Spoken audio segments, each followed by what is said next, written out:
Hail and welcome, Paul here, and this is the first lecture on my new series, The Rest of the Dark Ages, where I will be exploring historical events that happened throughout the Dark Ages, in addition to the ones I already spoke about with the Anglo-Saxons and Franks. We will be talking about the fall of Rome and the early history of knighthood. We will be exploring more Viking expeditions and conquests. And we will be also talking more about Celtic history. Well, by the time you see this video, it'll be St. Patrick's Day. So I figured I would begin this series talking about the history of the saint who is said to have brought Christianity to Ireland and drove the snakes out. This legend has turned Patrick into a rather polarizing figure in recent decades, especially amongst those who feel like snakes must be some sort of metaphor for Druid. And the whole story of driving the snakes out symbolizes some sort of genocide carried out by Patrick on the pagans of Ireland. Well, I am here to tell you that this is not true. I am a pagan myself, but if you look at what was happening in Britain during the 5th century, the idea of someone with a life like Patrick carrying out a mass genocide simply does not hold water. It is nothing but fake outrage.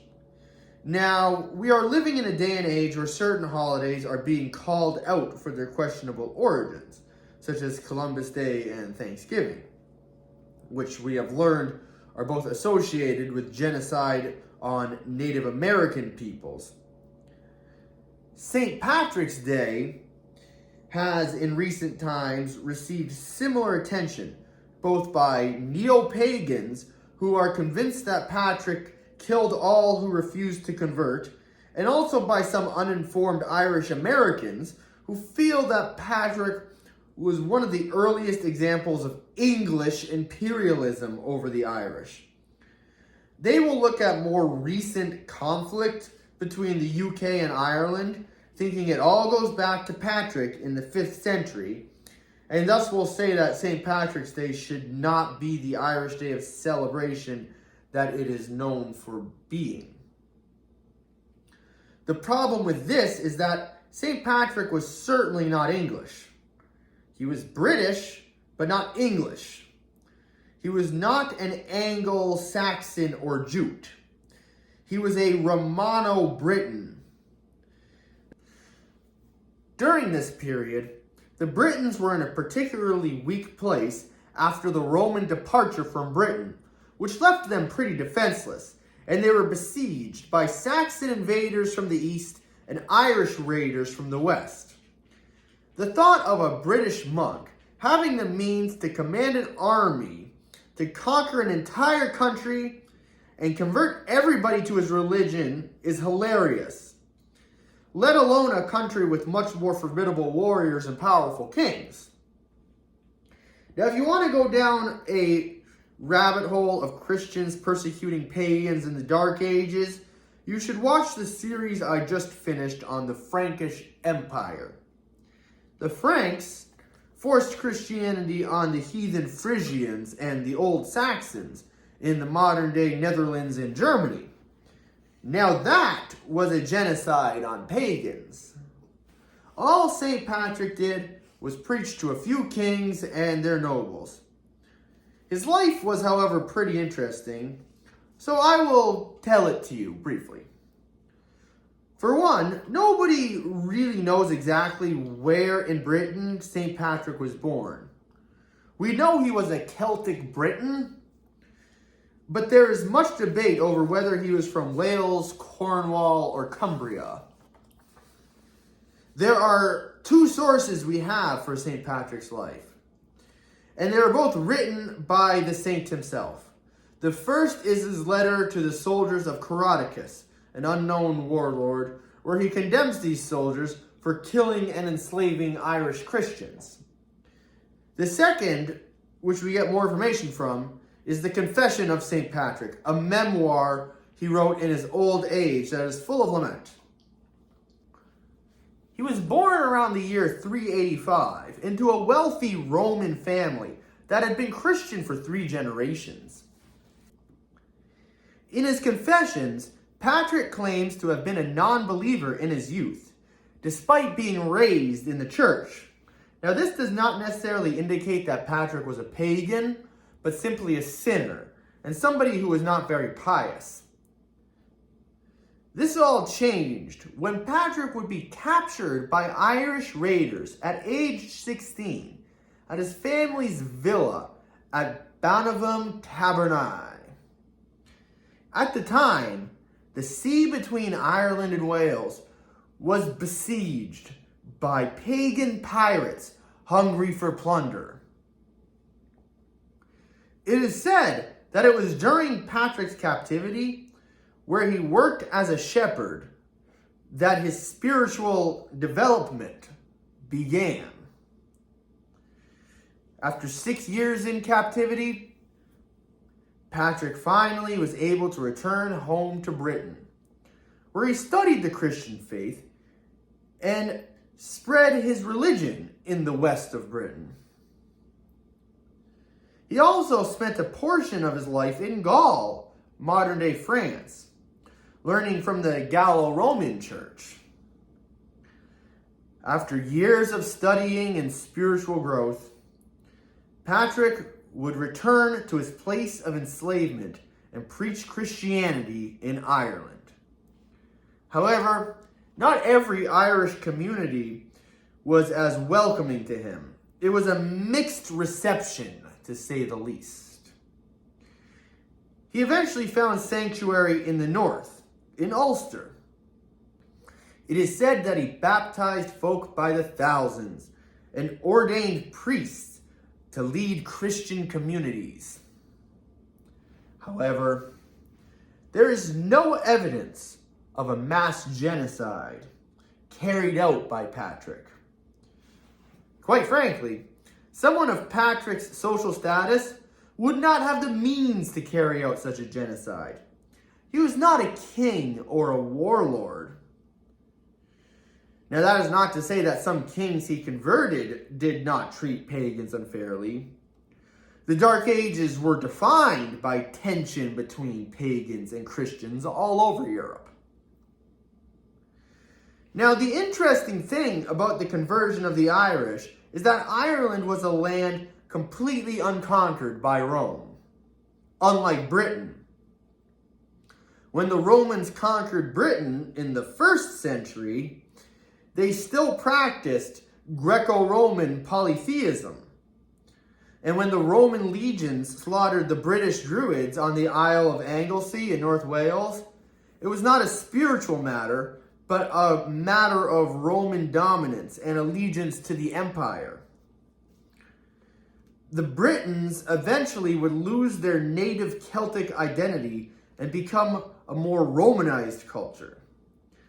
And when the Romans became Christian under Constantine in the 4th century, the Britons did as well, although there is some documentation of some Christian Britons before Constantine. However, the conversion of the Britons is a conversion that happened in a world that was within the Roman Empire. When the Irish became Christian, however, they were these strange barbarian peoples that existed outside the realm of the empire. Though the Irish would come to accept their new god, their way of worshiping him was much different than how he may have been worshipped in more Roman areas like southern Britain and Gaul.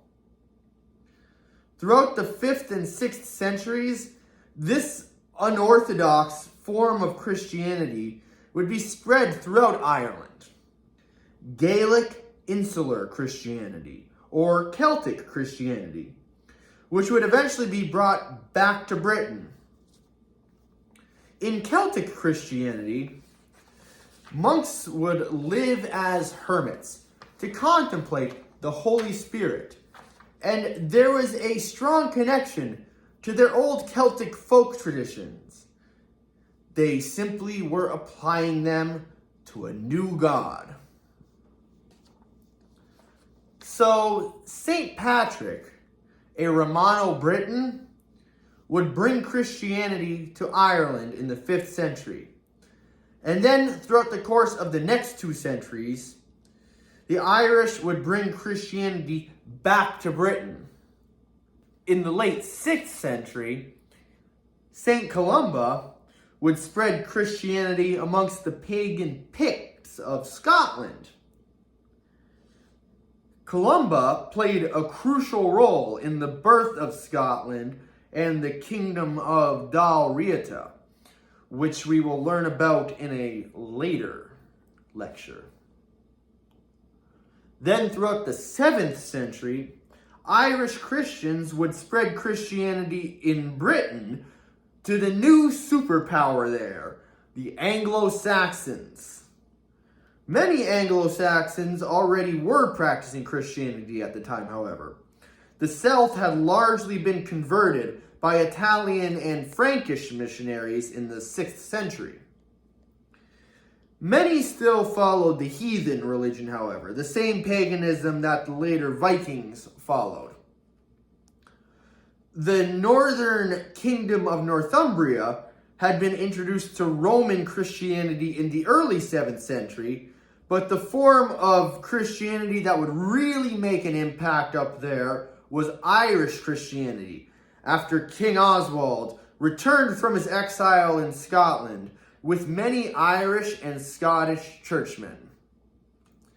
But I digress. The idea of St. Patrick driving the snakes out of Ireland is probably more rooted in the late 7th century, when we start seeing writings come up that portray him acting confrontational to pagans. Now, this contradicts what Patrick says in his own writings, and it's hard to really say what the truth is, because we did not live back then. And the fact that these stories of him were written 200 years after his death put their credibility into question. It is said, however, that there were still followers of the Druid religion long after Patrick, into the 7th century. So the idea of a mass genocide on pagans still does not hold water.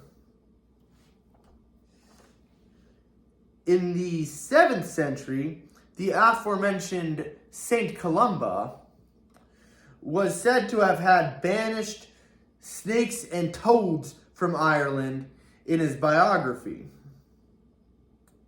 Not Patrick, though.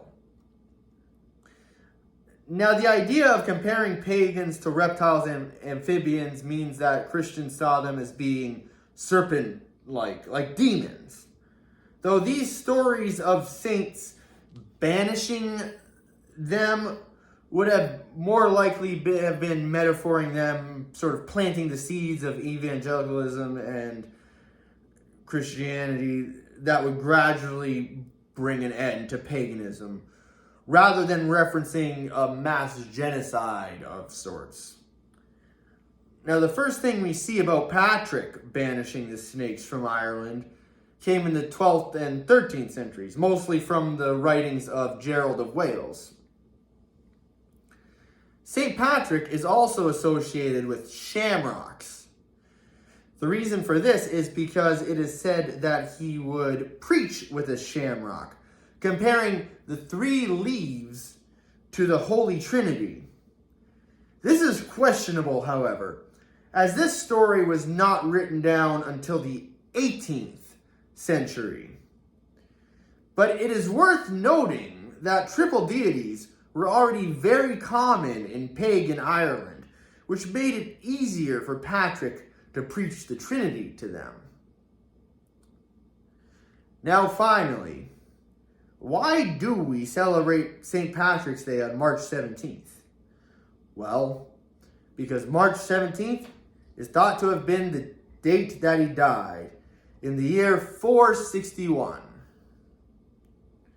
It was first recognized as an official Christian feast day in the 17th century by the Catholic, Anglican, Eastern Orthodox, and Lutheran churches.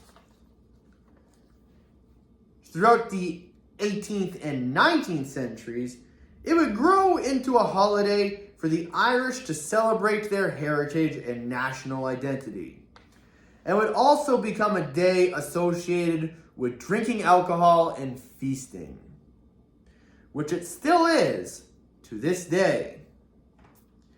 Now, by the time you see this, you're probably going to be going out to celebrate yourself.